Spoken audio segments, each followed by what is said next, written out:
Selamat datang. Selamat berjumpa lagi. Di video ini kita akan belajar dan berlatih matematika. Mari kita mulai. Saya Ahmad Jabar akan segera memulai video ini.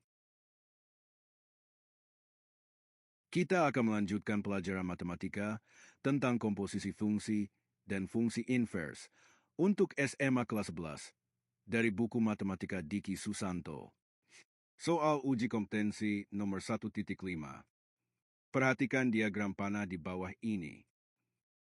Apakah fungsi G, X, mempunyai fungsi inverse? Jelaskan. Fungsi dari diagram panah ini tidak memiliki fungsi inverse karena ada lebih dari satu anggota asal, X yang memiliki hubungan dengan satu anggota daerah hasil Y. Setiap anggota X, 1, 2, dan 3, berhubungan dengan satu anggota Y, yakni B.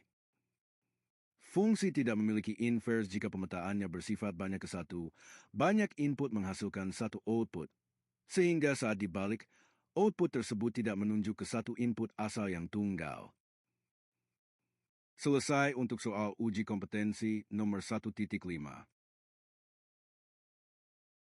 Kita akan melanjutkan pelajaran matematika tentang komposisi fungsi dan fungsi inverse untuk SMA kelas 11 dari buku Matematika Diki Susanto. Soal uji kompetensi nomor 1.6. Perhatikan percakapan di bawah ini. Anton berkata, suatu fungsi dapat dipastikan mempunyai fungsi inverse atau tidak dengan menggunakan diagram panah. Tony berkata, saya tidak setuju karena diagram panah tidak memberikan informasi lengkap. Setujukah kamu dengan pendapat keduanya?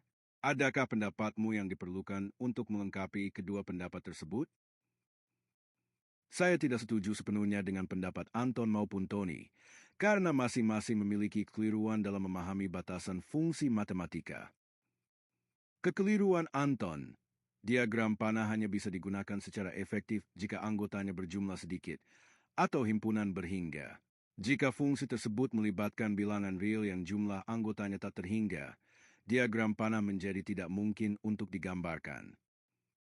Kekeliruan Tony, diagram panah sebenarnya memberikan informasi yang sangat lengkap dan jelas, tetapi terbatas hanya untuk domain dan kodomain yang memiliki jumlah anggota yang sedikit atau terbatas. Gunakan diagram panah jika himpunannya terbatas. Jika himpunan input atau domain dan output atau kodomain berhingga, diagram panah adalah alat terbaik. Suatu fungsi dipastikan memiliki inverse jika diagram panahnya membentuk korespondensi satu-satu atau fungsi bijektif. Artinya, setiap anggota domain berpasangan dengan tepat satu anggota kodomain dan tidak ada anggota kodomain yang tersisa. Gunakan uji garis horizontal jika menggunakan grafik. Jika fungsi berada pada domain bilangan tak terhingga, seperti fungsi kuadrat, linear, dan lain-lain, gunakan grafiknya.